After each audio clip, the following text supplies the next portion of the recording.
میری ایمان والی بہنوں، اس مہینے میں ہم زندگی گزار رہی ہیں، ہر مہینے کا ایک اپنا مقام ہے، ہر مہینے کی ایک اپنی الگ عظمت ہے، اس مہینے کی شان ہی بہت الگ ہے۔ سبحان اللہ، اس مہینے کا مقام بہت الگ ہے، اس مہینے کی برکت بہت الگ ہے، کیونکہ جس کے بارے حضور صلی اللہ علیہ وآلہ وسلم نے ارشاد فرمایا کہ شعبان میرا مہینہ ہے، رمضان میری امت کا مہینہ، رجب کا مہینہ اللہ کا مہینہ ہے، شعبان میرے محمد کا مہینہ ہے، اور رمضان محمد کی امتیوں کا مہینہ ہے۔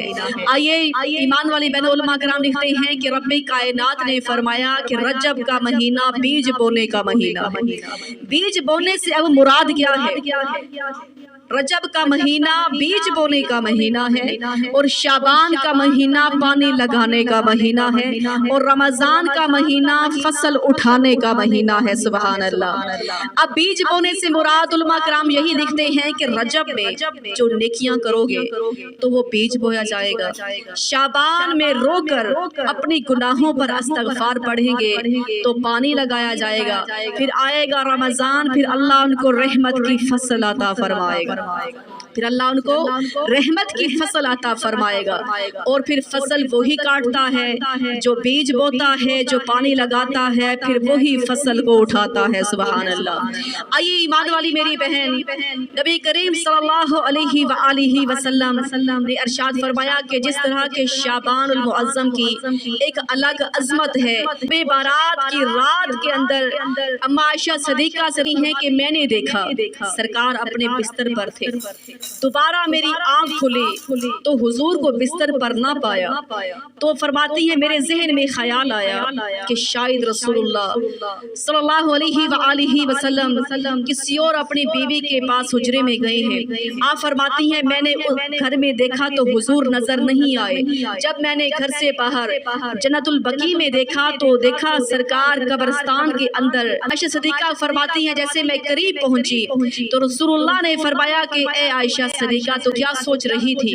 کہ عائشہ تو جانتی نہیں ہے یہ عام رات نہیں ہے، یہ آج شب بارات کی جو رات ہے یہ ایسی عظمت والی رات ہے، یہ ایسی رحمت والی رات ہے، اس رات کے اندر اللہ سبحانہ و تعالی اپنے گناہگاروں کی اس طرح بخشش فرماتا ہے، اس طرح گناہگار بندوں کو بخشتا ہے، اتنا زیادہ بندوں کو بخشتا ہے جیسے کہ بنو کلب کی بکریاں ہیں، ان بکریوں کے بالوں سے بھی زیادہ گناہگاروں کو جنت بھیج دیتا ہے۔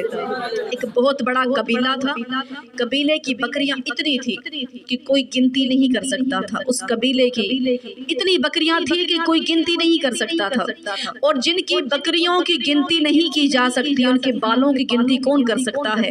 سرکار فرماتے ہیں کہ بنو کلب کی قبیلے کی بکریوں کے بالوں سے بھی زیادہ اللہ گناہگاروں کو جنت پہنچا دیتا ہے، اللہ گناہگاروں کی بخشش فرما دیتا ہے۔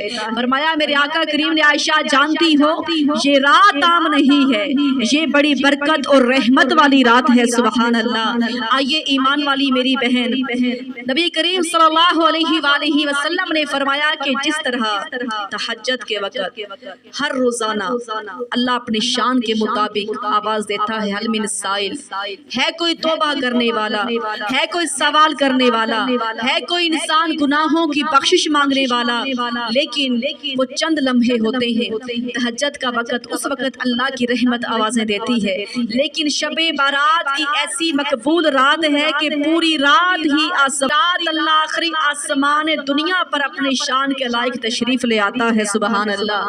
پھر رب فرماتا ہے کوئی انسان اپنے گناہوں پر توبہ کرے میں اس کے گناہوں کو معاف فرما دوں، کوئی ہے انسان سوال کرے میں اس کا سوال پورا کر دوں، حل من تائب ہے کوئی توبہ کرنے والا میں اس کی توبہ کو قبول فرما لوں۔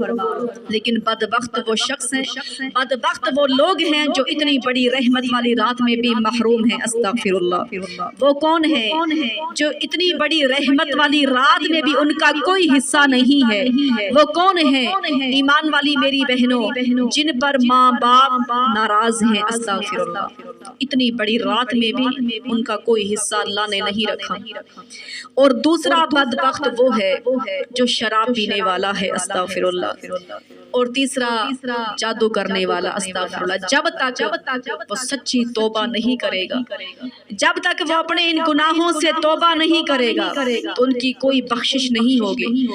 جب تک وہ اس طرح توبہ کرے کہ جس طرح کے بکری کے تھنوں میں دودھ واپس نہیں جا سکتا، وہ انسان بھی گناہ کی طرف واپس نہ لوٹے، تو پھر اللہ جو سچی توبہ کرنے والے ہیں، رب کائنات نے فرمایا میں ان کے گناہوں کو ایسے معاف فرماتا ہوں جس طرح ماں کے پیٹ سے بچہ پیدا ہو گیا تھا۔ یاد رکھنا ان تینوں کی کوئی بخشش نہیں ہے، جادو کرنے والا، ماں باپ کا نافرمان اور شراب پینے والا، استغفر اللہ۔ اس لیے ایمان والی میری بہن، اتنی بڑی بابرکت رات میں اگر حصہ لینا چاہتی ہیں تو اپنے ماں باپ کو راضی رکھیں۔ نبی کریم صلی اللہ علیہ وآلہ وسلم ارشاد فرماتے ہیں کہ اس رات کے اندر اللہ بنو کلب کی بکریوں کے بالوں سے زیادہ گناہگاروں کو معاف فرما رہا ہوتا ہے، سبحان اللہ۔ نبی کریم صلی اللہ علیہ وآلہ وسلم نے ارشاد فرمایا کہ جو رات کو عبادت کرے، دن کو روزہ رکھے، اللہ اس پر اپنی رحمت نازل فرماتا ہے، اللہ اس کی مغفرت فرما دیتا ہے۔ اس لیے میری بہنوں اہتمام کیجئے گا، شب بارات کی رات کو جاگنا ہے، جتنا بھی ہو سکے عبادت کرنی ہے، جتنا بھی ہو سکے رات کو جاگ کر رب کو منانا ہے، کیونکہ آج موقع ہے، دروازہ کھلا ہے۔ جب نبی دروازہ بند ہو جاتا ہے، توبہ کا دروازہ بند ہو جائے گا، اس وقت موقع ہمارا ختم ہو جائے گا۔ اس لیے آج میری بہن ٹائم ہے ہمارے پاس، شاعر کہتا ہے مٹ جائے گی پھر یہ جوانی، مٹ جائے گی یہ جوانی جس پر ہم کو ناز ہے، جتنا بھی بجانا ہے بجاؤ بس یہ 4 دن کا ساز ہے۔ یہاں سے تو مٹ گئے ہیں اہل شاہ کیسے کیسے، زمین کھا گئی ہے وہ نوجوان کیسے کیسے، یہ جگہ دل لگانے کی دنیا نہیں ہے، یہ عبرت کی جا ہے کوئی تماشا نہیں ہے۔ اس لیے میری بہنوں یہ اتنی بڑی بابرکت راتیں اللہ نے ہمیں عطا فرمائی، جیسے شب معراج کی رات ہے، شب بارات کی رات ہے، لیلۃ القدر کی رات ہے، یہ عام راتیں نہیں ہیں۔ میری بہن حضرت عیسیٰ علیہ السلام اللہ کے پیغمبر پہاڑوں میں سے گزرتے جا رہے تھے، دیکھا کہ اچانک ایک پتھر سا نظر آیا، ایک پتھر ایسا تھا سفید رنگ کا، بہت ہی خوبصورت تھا۔ حضرت عیسیٰ علیہ السلام فرماتے ہیں اے میرے مولا یہ کتنا خوبصورت پتھر بنایا ہے، اللہ مجھے بڑا ہی پسند آ رہا ہے۔ وہ پتھر کو دیکھ کر اللہ کے پیغمبر خوش ہو رہے ہیں۔ رب کائنات نے فرمایا او میرے عیسیٰ علیہ السلام اگر پتھر اتنا ہی پسند آ رہا ہے او اس سے بھی تمہیں عجیب چیز دکھاؤں۔ اللہ کے پیغمبر پتھر کے قریب آتے ہیں، دیکھا وہ اچانک پتھر پھٹ گیا، پتھر کے اندر سے ایک بزرگ نظر آتے ہیں جن کے جسم پر سبز رنگ کا لباس پہنا ہوا تھا، جن کے سامنے انگور کی بیلیں نظر آ رہی تھی، عصا مبارک ان کے ہاتھ میں تھا۔ اللہ کے پیغمبر عیسیٰ علیہ السلام فرماتے ہیں او اللہ کے بندے تمہیں کتنا عرصہ ہوا ہے پتھر کے اندر رب کا ذکر فرما رہے ہو۔ پتھر کے اندر رہنے والے بزرگ سے پوچھا جا رہا تھا، رب کے پیغمبر فرماتے ہیں تمہیں کتنا عرصہ ہوا ہے اس پتھر کے اندر رہتے ہو، کیسے رہتے ہو، کیا کھاتے ہو، کیا پیتے ہو؟ اس نے کہا کہ مجھے 400 سال ہو گئے۔ اللہ اکبر، 400 سال ہو گئے ہیں میں اس پتھر کے اندر ہی رہتا ہوں، اللہ نے اس پتھر کے اندر میری غذا انگور کی بیل مجھے عطا فرما دی ہے، جب بھوک لگتی ہے انگور کھا لیتا ہوں، بس رب کا ذکر کرتا رہتا ہوں، صرف اللہ کا ذکر کرتا ہوں اس پتھر کے اندر 400 سال سے۔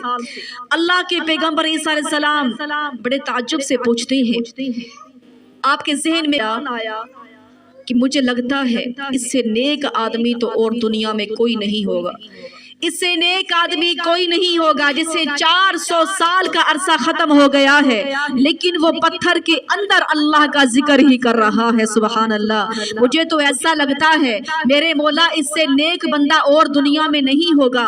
آواز آئی عرش سے، میرے رب نے فرمایا عیسیٰ علیہ السلام جو سوچ رہے ہو سنو میرے عیسیٰ علیہ السلام، آخر میں ایک میرا حبیب محمد مصطفیٰ بھی آئے گا۔ آخر میں میرا حبیب بھی دنیا میں آئے گا، اس کی امت کو 2 مہینے عطا فرماؤں گا جو بڑی رحمت برکت والے ہوں گے۔ ایک شعبان عطا فرماؤں گا، ایک رمضان عطا فرماؤں گا۔ ایک شعبان کی جو 15ویں رات عطا فرماؤں گا، شب بارات کی وہ رات، وہ عام رات نہیں ہوگی، وہ شب بارات کی رات کے اندر جو میرے محبوب کا امتی اگر 2 نفل ہی پڑھے گا تو میرے اس بندے کی 400 سال کی عبادت کا ثواب کم رہ جائے گا۔ اس محمد کی امت کو میں 2 نفلوں کا ثواب زیادہ عطا فرماؤں گا۔ فرمایا کہ 400 سال کی عبادت کا ثواب کم ہے، میرے محبوب کی امتیوں کے 2 نفل کا ثواب زیادہ ہے۔ سبحان اللہ، اللہ اکبر۔ اللہ نے فرمایا وہ رات ایسی برکت والی میں بناؤں گا، 2 نفل کا ثواب زیادہ ان کو ملے گا۔ حضرت عیسیٰ علیہ السلام فرماتے ہیں میرے مولا کاش مجھے عیسیٰ نہ بناتا، عیسیٰ علیہ السلام نہ بناتا، اگر پیدا کرنا بھی تھا تو محمد کا امتی بنا دیتا، پیدا کرنا بھی تھا تو محمد کا امتی بنا دیتا۔ آئیے ایمان والی میری بہنوں، یہ بڑے بڑے پیغمبر بھی محمد کی امتی ہونے کی خواہش فرما رہے ہیں، ہم اس رب کا کیوں نہ شکر ادا کریں۔ ہم نے کوئی دعائیں تو نہیں مانگی تھی، اللہ نے اتنا بڑا کرم فرمایا ہے، اللہ نے محمد کا امتی بنا دیا ہے۔ یہ بڑے بڑے پیغمبر التجا کر رہے تھے۔ آئیے ایمان والی میری بہنوں، یاد رکھنا اس رات کو عام نہیں سمجھنا، یہ بڑی بابرکت رات ہے، کیونکہ رب کائنات نے فرمایا 2 مہینے بڑی عظمت رحمت والے ہیں، شعبان اور رمضان بھی عطا فرماؤں گا۔ سبحان